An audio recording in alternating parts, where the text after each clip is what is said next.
अप्रैल में सैनिक कॉलोनी में डॉक्टर है, बच्ची है, उसके साथ होने वाली थी, वो वहां शहीद हो गया। जो कैप्टन था, दूसरा जवान जिसकी शादी 29 साल का आरसपोरा में उसकी शादी होने वाली थी वहां की बच्ची से, वो शहीद हो गया।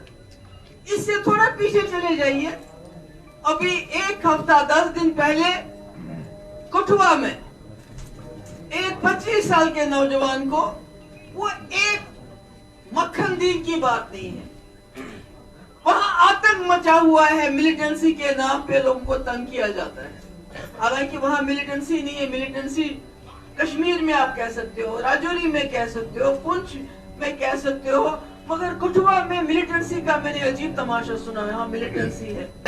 वहां का एक 25 साल जवान जिसने पुलिस के एसएचओ के अजाब से तंग आके अपनी जान ले ली, खुद जान ले ली। उसके बाद बोमाई में ट्रक ड्राइवर निकला घर से, हम सब लोगों की तरह अपना काम काज करता था मजदूरी करने के लिए, उसको गोली मार दी। काम ने टायर पे मारी, जब डॉक्टर ने देखा तो गोली सीधे उसको लगी थी नजदीक से। तो यही समस्या है। समस्या ये है कि परसों होम मिनिस्टर साहब ने जम्मू में सिक्योरिटी मीटिंग एक ले ली, कल एलजी साहब ने कश्मीर में ले लिया, आज जम्मू में ले ली। अगर समस्या नहीं है तो ये सिक्योरिटी मीटिंग के बजाय अनएम्प्लॉयमेंट के ऊपर मीटिंग क्यों नहीं ली जाती है? ड्रग्स पर मीटिंग क्यों नहीं ली जाती है? जो जम्मू में इतना क्राइम बढ़ गया है कि लोगों का जीना मुश्किल हो गया, उस पे कौन मीटिंग लेगा? क्योंकि आपको सिक्योरिटी से ही फुर्सत नहीं मिलती है। तो मैं अपने साथियों से और जम्मू के लोगों से कहना चाहती हूँ कि जम्मू कश्मीर की समस्या का समाधान तब तक नहीं हो सकता जब तक जम्मू कश्मीर लद्दाख के लोग एक ही सफे पे नहीं आएंगे। जब तक लद्दाखी बोलता था यूनियन टेरिटरी दो, मेरा मसला हल हो जाएगा, आज सबसे ज्यादा लद्दाख के लोग रो रहे हैं। क्योंकि जिस तरह यहाँ पर आप कठुआ की बात करते हैं कि सारी जमीन जो वहाँ इंडस्ट्री के नाम पे बाहर के लोगों को दिया है, वही हाल लेह में, जहाँ लद्दाख में जमीन बहुत वहाँ नहीं है, पानी की दिक्कत है, मगर वहाँ भी बड़े बड़े होटल वाले दूसरे तीसरे नामों पे वहाँ जमीन पे वो अपना जमावड़ा करना चाहते हैं। जम्मू, मुफ्ती साहब कहते थे, हमेशा कहते थे, जो जम्मू कश्मीर की लीडरशिप रही है, खासकर कश्मीर की लीडरशिप, उनकी सबसे बड़ी नाकामी ये रही है, वो जम्मू को साथ नहीं चला सके। जम्मू को साथ चलाने का क्या मतलब है? मतलब ये है कि जो जम्मू कश्मीर की समस्या है, उसका समाधान जम्मू के लोगों की जो ख्वाहिश है, कश्मीर के लोगों की ख्वाहिश है, लद्दाख के लोगों की ख्वाहिश को एक करके हमें निकालना पड़ेगा। और आपको याद होगा, जब मुफ्ती साहब यहाँ के वजीर आला बने, कॉलेज हो, यूनिवर्सिटी हो, सड़कें हो, रहबर तालीम टीचर हो, माता वैष्णो देवी को जमीन, इस्लामिक यूनिवर्सिटी को जमीन, यानी उन्होंने जम्मू कश्मीर को तो वो इंसाफ दिया, मगर जब जम्मू कश्मीर की समस्या के समाधान की बात आई, जहां उन्होंने मुजफ्फराबाद रोड की बात की, जहां उन्होंने रावलाकोट रोड की बात की, वहां वो जम्मू सियालकोट रोड की बात करते थे, नौशेरा जंगल की बात करते थे। और आज मैं देखती हूँ कि मेरे वालिद, मेरे पिताजी मुफ्ती साहब का नजरिया कितना तेज था। आज आप देखते हैं जम्मू के हालात क्या हो गए।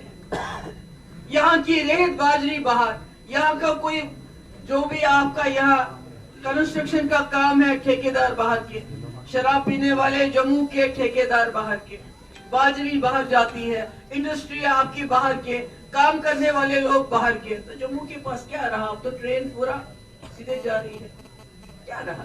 तो शायद कहीं ना कहीं मुफ्ती साहब ने सोचा था कि अगर आपकी यहाँ छोटी छोटी इंडस्ट्री है, यहाँ की ज्यादा नहीं है, मगर जो हमारे पार रहते हैं सियालकोट, उनके पास इंडस्ट्री नहीं है, हमारे पास बासमती है, उनके पास नहीं है। तो मुफ्ती साहब ने कहीं ना कहीं ये सोचा था एक वक्त आएगा कि अगर जब ट्रेन कश्मीर की, ये जो ट्रेन आज पहुंच रही है, ये आज की नहीं बनी है, इसकी बुनियाद इंदिरा जी ने रखी थी, शायद उससे पहले भी रखी थी।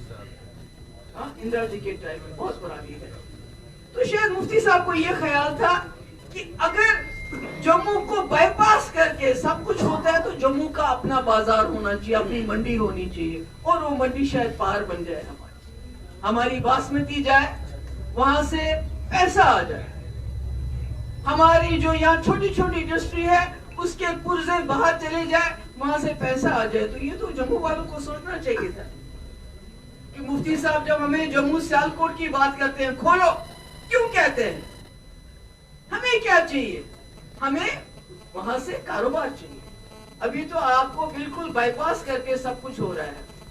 कश्मीर की बात तो हर वक्त होती है, चाहे वो इसलिए भी होती है कि वहां सख्ती बहुत है, तकलीफ बहुत है, मगर उसके अलावा आज गवर्नर साहब आए हैं, यहाँ सिक्योरिटी मीटिंग की है। मुझे नहीं मालूम इससे पहले कितनी सिक्योरिटी मीटिंग्स की हुई है, मगर जब भी कोई बड़ा डेलीगेशन होता है वो कहाँ जाता है? जम्मू आता है क्या? कोई आता है क्या? कश्मीर। क्यों? क्योंकि कश्मीर समस्या है।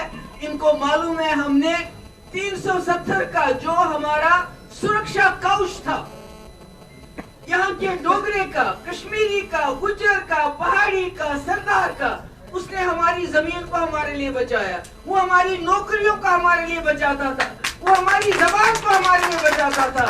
इन्होंने 2019 में वो सुरक्षा कवच आप सबसे छीना, खाली कश्मीरियों से नहीं छीना, सबसे छीना।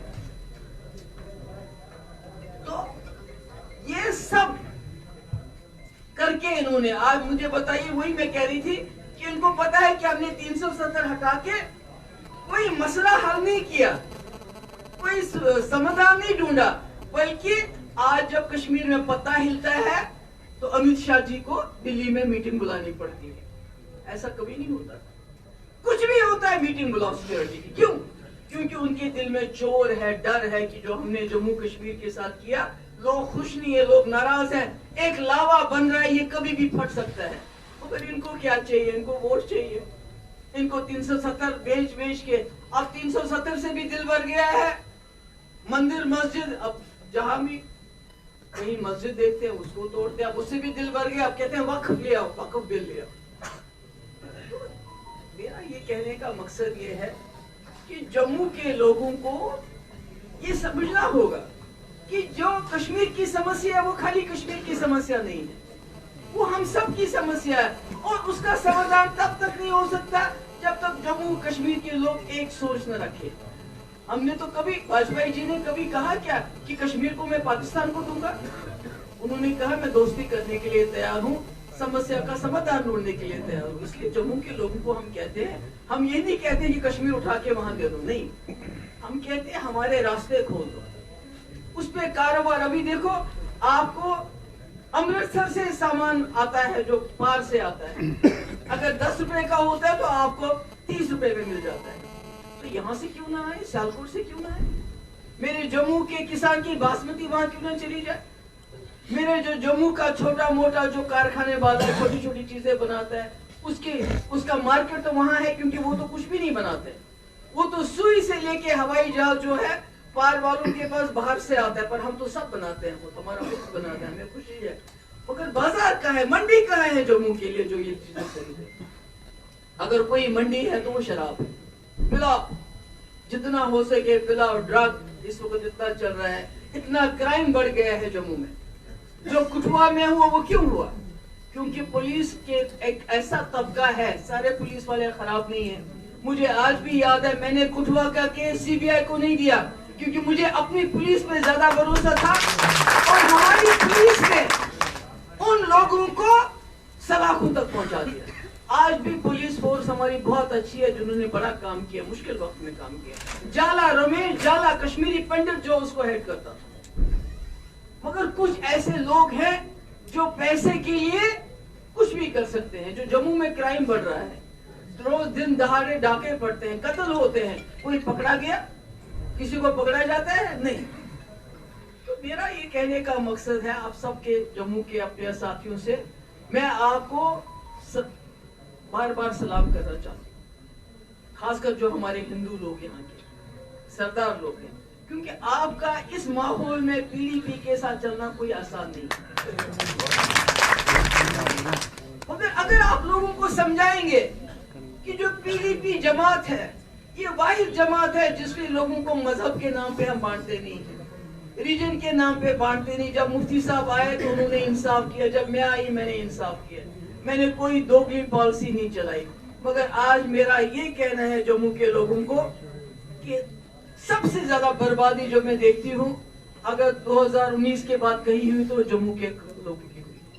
تباہی, یہاں کا نوجوان بے روزگار, بیکار, ڈرگز, شراب اس میں لت پت ہے. اور وہ جو ایپٹیک ہے جس کے ذریعے انہوں نے ریکروٹمنٹ کرائی اس کے خلاف بھی کوئی ایکشن نہیں.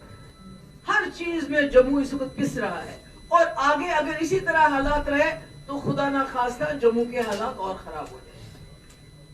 ہم کہتے ہیں کہ ٹرین ضرور کشمیر پہنچ جائے, بہت اچھی بات ہے, مگر میں آپ کو یہ بتانا چاہتی ہوں میرے دل میں, مفتی صاحب کے دل میں جموں کے لیے نرم گوشہ اس لیے بھی تھا, کچھ خود غرضی بھی تھی کہ جب کشمیر میں مفتی صاحب الیکشن نہیں جیتے تو ارسپورہ کے لوگوں نے ساتھ, انہوں نے مفتی صاحب کے سر پہ اس وقت تاج رکھا. اس لیے مجھے جموں کے لوگوں کے ساتھ ایک دلی لگاؤ ہے کہ انہوں نے اس وقت میرے پتا جی کو ایکسپٹ کیا جب کشمیر کے لوگ بولتے تھے یہ پتا نہیں کیا ہے, ہندوستانی ہے, ہمیں نہیں, ہمیں یہاں جو ہے نیشنل کانفرنس یہاں ہمیں رائے شماری کرائے گی, ہمیں آزاد کرے گی یا پاکستان کے ساتھ لے جائے گی. مفتی صاحب ڈٹے رہے اور آج بھی ہم ڈٹے ہیں, مگر ہم کہتے ہیں جموں کشمیر خدا نہ خواستہ ایک ناسور کی طرح جسم میں آپ ہم کو کاٹ رہا ہے. یہ پورے ملک کے جسم میں ایک ناسور ہے, اس کا علاج ہونا چاہیے. اور وہ علاج کیسے ہوگا؟ جب آپ جموں کشمیر کے لوگوں کے زخموں کو مرہم کریں گے, جب آپ دیکھیں گے جموں میں کیا پرابلم ہے اس کو کیسے حل کریں, جب آپ مظفر آباد, اوڑی, راولا کوٹ جو راستے آپ نے بند کر دیے ہیں کاروبار کے لیے ان کو کھولیں گے, اس کے ساتھ ساتھ جموں, سیالکوٹ اور نوشہرہ جنگل بھی کھولیں گے. میں کہتی ہوں امت شاہ صاحب سے, پرائم منسٹر صاحب سے, آپ کہتے ہیں جموں کشمیر میں سب ٹھیک ہو گیا, اگر سب ٹھیک ہو گئے راستے کھول دو, آنے دو ان کو, یہاں آ کے دیکھیں ہم کیسے جیتے ہیں, ہمارے پاس کیا ہے اور ان کے پاس کیا ہے. ہمارے جموں کشمیر میں درجنوں میڈیکل کالج ہے. جو پار کا جموں کشمیر ہے اس میں میرے خیال میں مشکل سے 1-2 میڈیکل کالج ہے. ہمارے یہاں یونیورسٹیوں کا جال ہے, آگے آپ کے پاس چھپانے کے لیے تو کچھ نہیں ہے. ہاں یہ ضرور ہے کہ آپ جموں کشمیر کی سمسیا کو زندہ رکھ کے پورے ملک میں ووٹ لینا چاہتے ہو ہمیشہ. جس طرح پاکستان میں کہتے تھے کہ جو وہاں کی اسٹیبلشمنٹ ہے, آرمی ہے, وہ چاہتی ہے جموں کشمیر کا مسئلہ رہے تاکہ ان کی امپورٹنس رہے. آج مجھے لگتا ہے بی جے پی جس کو ایک وقت میں مفتی صاحب واجپئی جی کے ٹائم میں کہتے تھے یہ بڑی قوم پرست, بڑی نیشنلسٹ پارٹی ہے, کیونکہ واجپئی جی نے وہ کر کے دکھایا جو کسی لیڈر نے نہیں کرا تھا. اس نے مشرف جیسے جنرل کو ٹیبل پہ لا کے ان چیزوں کے لیے آمادہ کیا جس سے جموں کشمیر میں امن ہوا, شانتی ہوئی.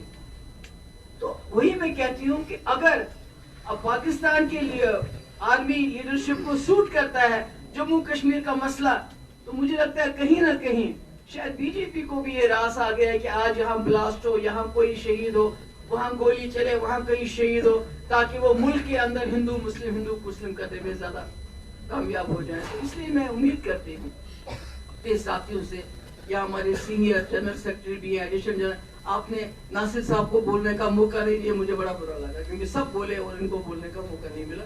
ان کو بھی بولنے کا موقع دیا جانا چاہیے تھا, 1 منٹ 2 منٹ یہ بھی بولتے. تو اس لیے سارے ڈسٹرکٹ پریزیڈنٹ, زون پریزیڈنٹ اور ویمن ونگ کی پریزیڈنٹ, میں ان کا بھی حساب لوں گی کہ اب اس میں پورا ان کی آپ میٹنگز یہاں رکھیں گے, وہاں بھی کریں گے, کیونکہ ویمن 50% ہے. تو میں آپ سب کو کہنا چاہوں گی ممبرشپ ہونی چاہیے, ڈٹ کے ہونی چاہیے, اور جہاں جنہوں نے الیکشن لڑے ہیں تو خالی سوشل میڈیا پہ رہنے سے کام نہیں چلے گا, زمین پہ جانا ہے, ممبرشپ کرنی ہے, اور اتنی ساری ٹیم ہے, ان کے پروگرام رکھیے آپ. ابھی تو جو ہمارے جموں کے ایریاز ہیں, کافی ایریاز, وہاں تو آپ کو رمضان سے کوئی فرق نہیں پڑتا ہے نا, آپ تو چھوٹی چھوٹی میٹنگیں کرا سکتے ہیں.